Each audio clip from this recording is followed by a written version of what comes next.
आपल्या सगळ्यांच्या आतना एक घड्याळ असतं, एक अदृश्य घड्याळ, जे आपल्याला सांगतं की कधी जागं व्हायचं आणि कधी झोपायचं. यालाच म्हणतात सर्केडियन रिधम. तर चला, आज आपल्या शरीराच्या याच छुपल्या घड्याळामागचं रहस्य काय आहे ते उलगडून बघूया. तुम्ही कधी विचार केलाय का की कधी-कधी अलार्म वाजायच्या आधीच आपल्याला जाग कशी येते? किंवा समजा घड्याळ नाहीये, सूर्यप्रकाशही नाहीये, तरी आपल्या शरीराला बरोबर कसं कळतं की आता दिवस आहे की रात्र? याच प्रश्नाचं उत्तर आज आपण शोधणार आहोत. तर आजच्या या प्रवासात आपण काय काय बघणार आहोत? सुरुवात करूया शरीराच्या या छुप्या घड्याळापासून. मग बघूया 2 प्रक्रिया मॉडेल काय आहे, किशोरवयीन मुलांमध्ये काय बदल होतात, आपले जीन्स आपली झोप कशी ठरवतात, हे घड्याळ बिघडल्यावर काय होतं, आणि शेवटी प्रकाश आपला मित्र आहे की शत्रू. ठीक आहे, तर मग सुरुवात करूया आपल्या पहिल्या टप्प्यापासून. आपण समजून घेऊया की आपल्या शरीराचं हे अंतर्गत घड्याळ, हा जो मास्टर कंडक्टर आहे, तो नेमका आहे तरी काय? सर्वात आधी हा शब्द समजून घेऊया. सर्केडियन लय हा शब्द आलाय लॅटिन भाषेतून.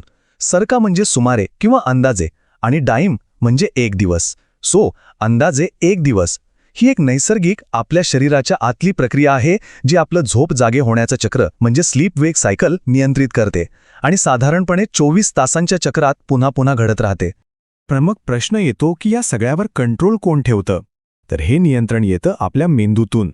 मेंदूमध्ये एक भाग आहे हायपोथॅलॅमस, आणि तिथे साधारणपणे 20,000 न्यूरॉन्सचा एक छोटासा ग्रुप आहे.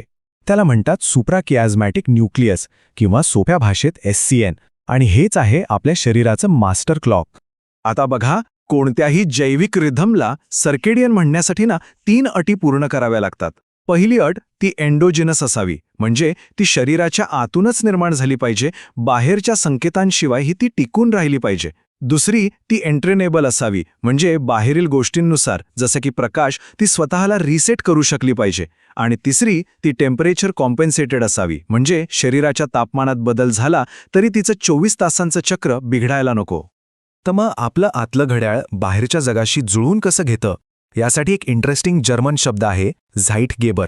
याचा अर्थ होतो वेळ देणारा किंवा टाइम गेबर. हे असे बाह्य संकेत आहेत जे आपल्या जैविक घड्याळाला सिंक्रोनाइज करतात.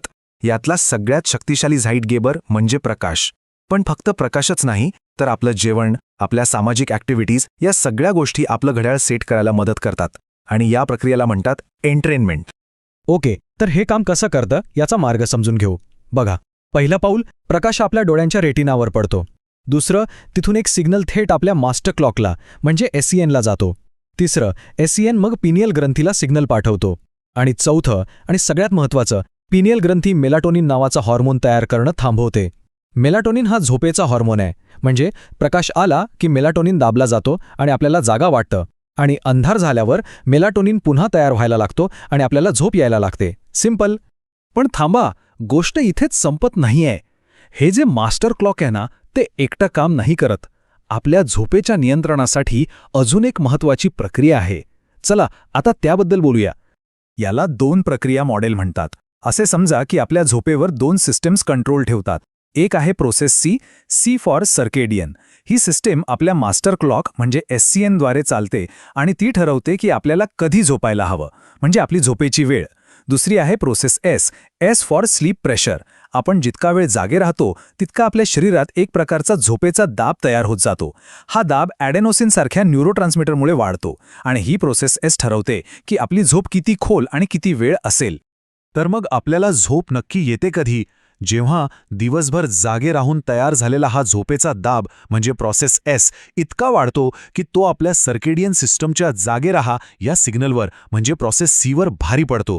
ज्या क्षणी प्रोसेस S जिंकते त्या क्षणी आपल्याला झोप यायला लागते.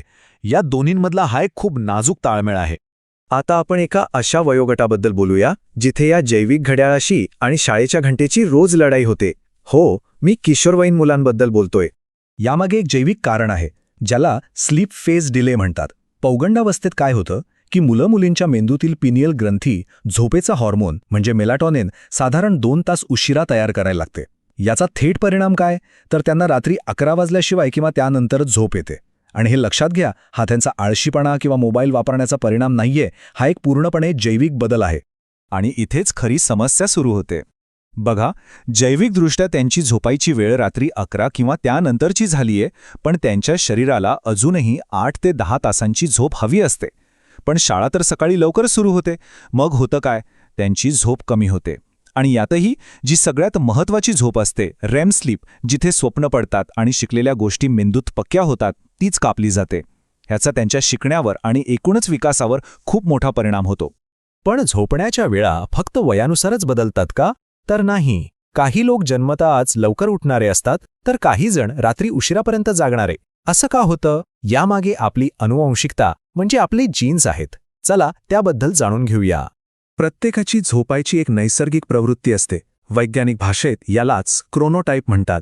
तुमचा क्रोनोटाईप ठरवतो की तुम्ही मॉर्निंग लार्क आहात, म्हणजे सकाळी लवकर उठणारे, की नाईट आऊल, म्हणजे रात्री उशिरापर्यंत जागणारे. आणि हो, हे बऱ्याच अंशी आपल्या जीन्समध्येच लिहिलेलं असतं. शास्त्रज्ञांनी तर एक विशिष्ट जीनसुद्धा शोधून काढलं आहे. या जीनचं नाव आहे CYR1. या जीनमध्ये एक विशिष्ट प्रकारचा बदल म्हणजे म्युटेशन झालं तर ती व्यक्ती नाईट आऊल बनते. यालाच डिलेड स्लीप फेज डिसऑर्डर्सही म्हणतात, ज्यात व्यक्तीला स्वाभाविकपणेच खूप उशिरा झोप येते आणि उशिरा जाग येते. तर हे CRY म्युटेशन नेमकं काम कसं करतं?